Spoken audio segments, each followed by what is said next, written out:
तवे तापत्रय विनाशाय श्रीकृष्णाय वयं नमः। दर्शाया व्यास जी ने कि जो भगवान सच्चिदानंद के रूप हैं, जो सत्य है, चित्त है और वही आनंद है। विश्व के उत्पत्ति और संहार के कारण भी वही है। विश्व का उत्पत्ति भी उन्हीं के द्वारा होता है और उन्हीं के द्वारा इस विश्व का संहार भी होता है। जिनके अनुग्रह से हमारे सारे संताप समाप्त हो जाते हैं महाराज।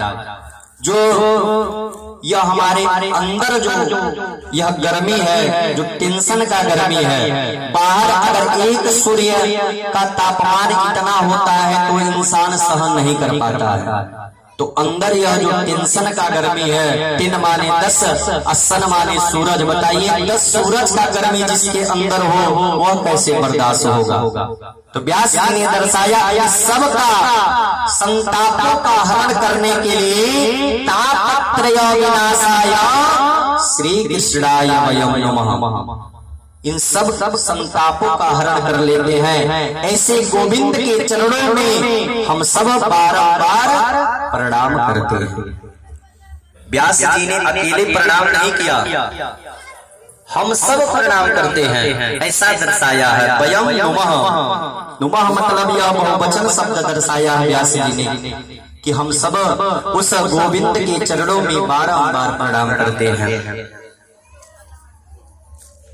जो तीनों तापों का विनाश करते हैं। तीनों ताप हैं कौन? तो दैविक, दैहिक, भौतिक, इन तीनों तापों का शमन करते हैं। ऐसे गोविंद के चरणों में बारंबार प्रणाम करते हुए आगे बढ़े और कहा कि गोविंद ने अपने अंग से 2 गंगा प्रकट किए हैं। एक चरणों से जिनका नाम भगीरथ गंगा और एक मुखारविंद से निकाला जिसका नाम भागवती गंगा रखा गया महाराज। भागवती गंगा जो है हम नहाकर संताप दूर कर सकते हैं और इस ज्ञान गंगा का श्रवण पान करके हम अपना संताप निरंतर दूर कर सकते हैं महाराज। यह व्यास जी के जो दर्शाया गया श्रीमद् भागवत ज्ञान यज्ञ का जो रचना किया है, इसका हम पान कर हम अपने संताप को दूर कर सकते हैं और इस आनंद की प्राप्ति कर सकते हैं। और जब आनंद कब प्राप्त होगा महाराज? तो जब 4 चीज त्यागेंगे तब जाकर आनंद प्रदान होगा। क्या? तो काम, क्रोध, लोभ और मोह, इस 4 चीज को छोड़ना होगा तब जाकर आनंद की हमें प्राप्ति होगी।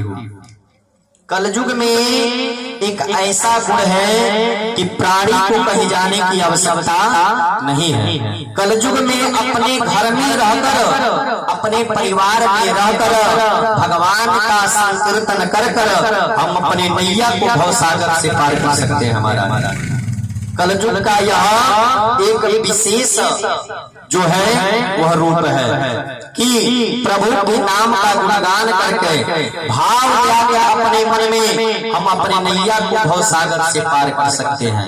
गोपियां कहाँ गई थी? जंगल गई थी? नहीं गई थी। अपने घर में रहते हुए वह भगवान का स्मरण करते हुए, भगवान का चिंतन करते हुए प्रभु का दर्शन पाई थी गोपियां।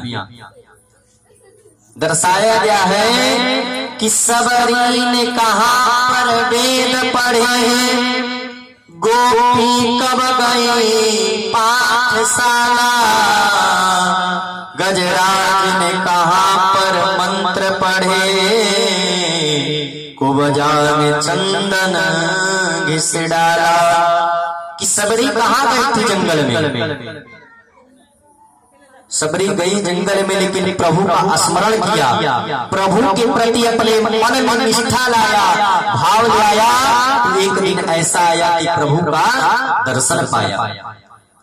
गोपी कब गई पाठशाला? पढ़ने के लिए कभी गोपियां पाठशाला नहीं गई। प्रभु की संग में रहकर संगत का असर जरूर पड़ता है। कहते हैं ना कि जैसा खाएंगे अन्न वैसा रहेगा मन, और जैसा पिएंगे पानी वैसा निकलेगा वाणी। संगत का असर बहुत ज्यादा पड़ता है। हमारे मन में सुमति और कुमति दोनों हैं। जैसा संगत आप अपनाएंगे उसका ही अधिक जागृत होगी हमारे मन में। अगर एक चोर का आप संगत अपनाएंगे तो आपका जो कुमति है वह जागृत हो जाएगी, वह बढ़ जाएगी, जिससे आपके मन में गलत विचार आने लगेंगे और उसी के प्रति आपका प्रेम बढ़ने लगेगा। और जब संतों का संगत करेंगे महाराज, भगवान की कथा वार्ता में जाएंगे तो आपकी सुमति बढ़ेगी, और जब सुमति बढ़ेगी तो अपने आप आपके अंदर भाव प्रकट हो जाएगा भगवान के प्रति। तो हमारे मन में सुमति और कुमति दोनों हैं। इसीलिए भगवान भूखे हैं तो भाव के भूखे हैं, ना कि धन दौलत। भगवान कभी यह नहीं देखते हैं कि इस भक्त के पास इतना धन है और इस भक्त के पास इतना धन है, ऐसा कुछ नहीं है। भगवान भूखे हैं तो भाव के भूखे हैं। कहते हैं कि भावना में भाव नहीं तो भावना बेकार है, और भावना में यदि भाव है तो भाव से बेड़ा पार है। तो जब तक हमारे मन में भाव नहीं आएंगे महाराज, तब तक कल्याण होने वाला नहीं है। इसीलिए भगवान के प्रति अगर आनंद प्राप्त करना है तो संतों का संगत करना होगा, कथा वार्ता को श्रवण करना होगा, मंदिरों में जाके प्रभु का दर्शन करना होगा, तब उनके गुणों के बारे में हम जान पाएंगे, वरना कुछ मिलने वाला नहीं है। जब आनंद अपने घर में रह के पा सकते हैं भगवान के प्रति भाव लाकर। जब द्वापर के अंत में श्री कृष्ण भगवान अपनी लीलाओं का वर्णन करके समाप्त करके जब जाने लगे तो उद्धव जी ने पूछा, महाराज आप तो चले जा रहे हैं, लेकिन आपके यह भक्त कैसे रहेंगे? कलयुग में इनका उद्धार कैसे होगा महाराज? आपके बिना यह कैसे रह पाएंगे? अत्याचार बढ़ता जाएगा तो इसका दमन कैसे होगा? तो कृष्ण भगवान जी ने उद्धव जी से कहा, महाराज हम कहीं नहीं जा रहे हैं, हमारा वास इस कलयुग में श्रीमद् भागवत महापुराण में होगा। जो व्यक्ति इस पुराण को कहेगा या सुनेगा वो समझिए कि हमारे दर्शन को कर रहा है, हम कहीं जा नहीं रहे हैं। और ऐसा कहकर भगवान अपने गोलोक धाम को चले गए। कुछ दिन बाद समय बीतता गया। एक समय नैमिषारण्य क्षेत्र में 88,000 महात्मा लोग बैठे हुए थे। इस कलयुग का प्रकोप इतना बढ़ गया था कि सभी लोग आपस में विचार कर रहे थे महाराज कि एक पुत्र अपने माता पिता के ऊपर अत्याचार कर रहा है, स्त्री गमन हो रहा है, मदिरा पान हो रहा है, यज्ञ पूजा पाठ सब विलुप्त होता जा रहा है। कैसे इस कलयुग का उद्धार होगा? कैसे प्राणियों का उद्धार होगा इस कलयुग में? ऐसा 88,000 महात्मा लोग बैठकर नैमिषारण्य क्षेत्र में महाराज विचार कर रहे हैं। यह नैमिषारण्य क्षेत्र में ही क्यों? कोई भी कथा अगर प्रारंभ होता है तो नैमिषारण्य क्षेत्र से ही प्रारंभ होता है। चाहे सत्यनारायण व्रत कथा हो या कोई भी पुराण की कथा हो, नैमिषारण्य क्षेत्र से ही क्यों प्रारंभ होता है। एक बार जब यह अत्याचार बढ़ रहा था तो ऋषि मुनि घबरा गए। उन्होंने कहा कि हमारे पूजा पाठ के लिए कौन स्थान शुद्ध बचेगा? क्योंकि राक्षस प्रवृत्ति के जो लोग थे उनके हवन कुंड में हड्डियां डाल देते थे, मदिरा छिड़काव कर देते थे यज्ञशाला में, जिससे ऋषि महात्मा घबरा गए। विचार करके सब लोग एकत्रित होके गए ब्रह्मा जी के पास। ब्रह्मा जी के पास जाकर निवेदन करने लगे, महाराज कलयुग का इतना प्रभाव बढ़ गया है कि हमारे पूजा पाठ के लिए कोई स्थान शुद्ध नहीं बचा। ब्रह्मा जी ने कहा, महाराज आप ब्रह्मा जी से लोग बोले कि आप ही कुछ ऐसा कोई स्थान बताइए जहां हम लोग बैठकर स्वतंत्र रूप से पूजा पाठ यज्ञ कर सके। तब ब्रह्मा जी ने कहा, अपने माया से एक चक्र बनाया और उस चक्र को छोड़ा, कहा जाइए यह चक्र जहां स्थापित होगा वह स्थान पवित्र होगा। आप लोग वहां निश्चित रूप से निश्चिंत होकर अपना पूजा पाठ यज्ञ करेंगे, आपको वहां कोई विघ्न बाधा डालने वाला नहीं मिलेगा। आगे आगे चक्र चला, पीछे पीछे ऋषि महात्मा चले, चलते चलते वही सीतापुर में आकर, जो नैमिषारण्य क्षेत्र है वही आकर, नेम मतलब जंगल अरण्य माने बीच में आकर गिरा, तो बीच में वही स्थान नैमिषारण्य क्षेत्र हो गया हमारा। वही महात्मा लोग अपना पूजा पाठ यज्ञ करने लगे, वह स्थान पवित्र माना गया। इसीलिए कोई भी कथा वार्ता प्रारंभ होता है तो नैमिषारण्य क्षेत्र से होता है। 88,000 महात्मा लोग बैठकर विचार कर रहे थे, तभी वहां एक सुंदर स्वरूप वाले मात्र 20 वर्ष की अवस्था वाले सूत जी का आगमन हुआ। 88,000 महात्मा लोग खड़े होकर दंडवत प्रणाम किए महाराज सूत जी का। सूत जी का कोई प्रणाम नहीं किया, सूत जी के ज्ञान का सब लोगों ने प्रणाम किया, क्योंकि ज्ञान जो है उम्र नहीं बताता है। आज एक 20-25 साल का लड़का IAS बन जा रहा है और 40-45 साल का एक उसका जो चपरासी है वो भी उसे सलूट मारता है, तो क्या उस लड़के का मारता है? नहीं, उसके पद का जो होता है उसका सलूट मारता है। इसीलिए 88,000 महात्मा जो लोग थे उम्र में बड़े थे, लेकिन सभी लोग खड़े होकर दंडवत प्रणाम किए महाराज सूत जी का। क्यों? उनका नहीं कि उनके ज्ञान का किया, क्योंकि सूत जी का ज्ञान अटूट था, बहुत ज्ञानवान थे सूत जी। ज्ञान के कारण सब लोगों ने आसन छोड़कर प्रणाम किया और सभी महात्माओं ने उनको अपने से ऊंचा आसन देकर बिठाया सूत जी को। और बहुत प्यारी बात सूत जी से पूछने लगे लोग, कहा महाराज कि ज्ञान विध्वंस कोटि सूर्य समप्रभा सुतारख्यायि कथा सारम मम रसायन।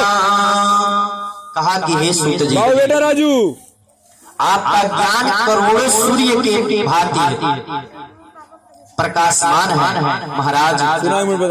कुछ ऐसी कथा सुनाइए जो कानों को आनंद दे, मन को विराम दे महाराज, शांति प्रदान करे। ऐसी कोई कथा सुनाइए जो कानों में अमृत की तरह जाए, जिस कथा को सुनकर महाराज मन संसार से निकलकर गोविंद के चरणों में लग जाए। ऐसी कोई कथा सुनाइए, क्योंकि यह वैष्णव लोग जो हैं माया में फंसते जा रहे हैं, वह लोग भी निकलकर ठाकुर जी के चरणों में प्रीति लगाए। ऐसा कोई कथा सुनाइए। सुनकर सूत जी मुस्कुराए। सूत जी ने कहा, शौनक, आप लोग को ऐसी कथा का क्या जरूरत है? आप लोग वैसे ही माया मोह से दूर बैठे हुए हैं, भगवान के चरणों में प्रेम रखने वाले हैं, तब आप लोगों को ऐसी कथा की क्या जरूरत है? तब शौनक जी ने कहा, महाराज, यह संसार के लोग यह संसार के लोग महाराज जो हैं वह माया मोह में फंसते जा रहे हैं, अत्याचार बढ़ता जा रहा है। इस घर में हर घर में अशांतियां फैल रही हैं महाराज। हम अपने लिए नहीं, इस पूरे संसार के कल्याण के लिए यह कथा पूछ रहे हैं। जब इतनी बात सूत जी सुने कि सबके हित के लिए यह प्रश्न उठाए हैं, तो सूत जी बहुत प्रसन्न हुए महाराज। कहा कि आप लोगों के प्रश्न में परमार्थ है, स्वार्थ नहीं है, क्योंकि कलयुग में स्वार्थ लाई करई सब प्रीति, असुर नार मुनि सब किया रीति, कि महाराज इस कलयुग में तो सब स्वार्थी हैं, सब अपने बारे में सोचते हैं, लेकिन आप लोगों का जो यह प्रश्न है वह संसार के परमार्थ के हित के बारे में है। सूत जी बहुत प्रसन्न हुए, इतना प्रसन्न हुए महाराज कि उन्होंने मंगलाचरण भी नहीं किया और तुरंत शुरू कर दिया कि काल व्याल मुखाग्रास त्रास निर्णास हेतवे श्रीमद्भागवतम शास्त्र कलौकिरेण भासित। सूत जी कहे कि हे महाराज, हे सौनक, घर घर में जो कलह उत्पन्न हो रहा है, लोग जो माया मोह में डूबे जा रहे हैं, इससे बचने का बस एक ही साधन है, क्या? तो श्रीमद्भागवतम शास्त्र कलयुगिरेण भासित, कि इस कलयुग से निकलने का बस एक ही माध्यम है महाराज, श्रीमद्भागवत ज्ञान यज्ञ सुना जाए। सौनक जी आश्चर्यचकित रह गए, महाराज यह श्रीमद्भागवत क्या है? इसके विषय में तो आज तक हमने सुना ही नहीं, और आप कह रहे हैं कि भागवत श्रवण किया जाए। सूत जी मुस्कुराए, कहा महाराज तुमने सुना नहीं है और हमने भागवत के महिमा को साक्षात अपनी आंखों से देखा है। कहा सूत जी ने कि जब सुखदेव जी राजा परीक्षित को कथा सुना रहे थे तो मैं भी वहां था। सूत जी ने बताया कि मैंने अपनी आंखों से देखा कि 33 कोटि देवता लोग हाथ में अमृत भरा कलश लेकर आए वहां पर, और सबने सुखदेव जी को प्रणाम किया। बाबा मैंने सुना है आप राजा परीक्षित को भागवत अमृत पिलाने जा रहे हैं। सुखदेव जी ने कहा हाँ। देवता ने कहा सरकार लो यह अमृत का हम भरा कलश लेकर आए हैं, अगर राजा परीक्षित पी लेंगे तो 7 दिन क्या जन्म जन्म के लिए अमर हो जाएंगे, उनको मरण का जो यह भय है वह खत्म हो जाएगा। सुखदेव जी आश्चर्यचकित हो गए कि देवता आज इतने मेहरबान कैसे हो गए महाराज, और वो भी बुलाने पर कभी प्रकट नहीं होते हैं, और आज अचानक आ गए, क्या बात है? और वो भी आए तो आए साथ में अमृत का यह भरा कलश भी लेकर आए, जरूर इसमें इनका कोई स्वार्थ होगा, वे ऐसे आने वाले नहीं हैं। सुखदेव जी ने कहा ठीक है लाए हैं तो पिला दीजिए, पूछ लीजिए परीक्षित को पीना है कि नहीं। देवताओं ने कहा सरकार वो तो हम पिला ही देंगे, लेकिन जरा एक हम लोगों का शर्त है। शर्त ये है कि हम लोग छोटा सा एक सौदा कर लें। अब तो सुखदेव जी सुनते ही क्रोधित हो गए कि यह देवता हमसे सौदा करने आए हैं, हम तो अपने तन पे एक वस्त्र भी नहीं धारण करते हैं, तो यह हमसे क्या सौदा करेंगे? देवता बोले नहीं महाराज कोई बड़ा सौदा नहीं है, यह सौदा यह एक छोटा सा सौदा है कि इसे हम समझौता के रूप में कर लेते हैं कि हमारा वाला अमृत जो है हम लाए हैं उसे राजा परीक्षित को पिला दिया जाए, और जो यह आप राजा परीक्षित को भागवता अमृत पान कराने जा रहे हैं वह आप हम सबको पिला दीजिए। सुनकर सुखदेव जी मुस्कुराए, कहे महाराज अगर आपको पान करना ही था तो आप इस बीच में बैठकर पान कर सकते थे, आपको इसमें सौदा करने की क्या आवश्यकता थी? आप चाहते हैं तो परीक्षित के बगल में बैठकर पान कर सकते थे, लेकिन आप सौदा करने चले आए, और जब इस भागवत का अगर सौदा हो जाए महाराज ना तो इस भागवत की महिमा वहीं समाप्त हो जाती है। इसीलिए कभी भागवत का सौदा नहीं करना चाहिए। जो भी आपके पास है वह आप भगवान के प्रति समर्पण करके भगवान से कहिए महाराज कि ताना माना ताना जीवना सब कुछ है तेरा स्वामी।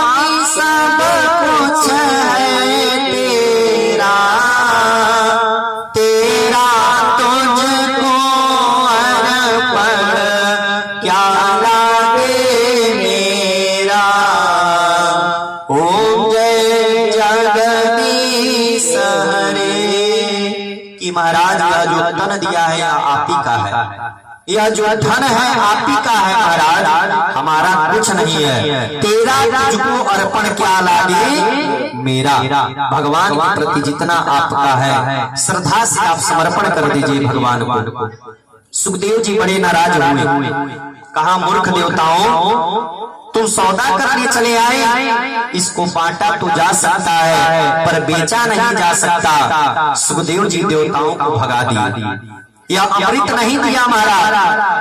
बताइए भागवता अमृत देवताओं के नसीब में नहीं है। हम लोग इतने बड़े नसीबवान हैं कि हम लोगों को यह पृथ्वी लोक पे भागवता अमृत मिल जाता है। जब चाहे तब हम ठाकुर जी की महिमा का रसास्वादन कर सकते हैं, पान कर सकते हैं। अब जब सुखदेव जी देवताओं को भगा दिए तो देवता लोग अब भागते गए कहाँ, तो ब्रह्मा जी के पास।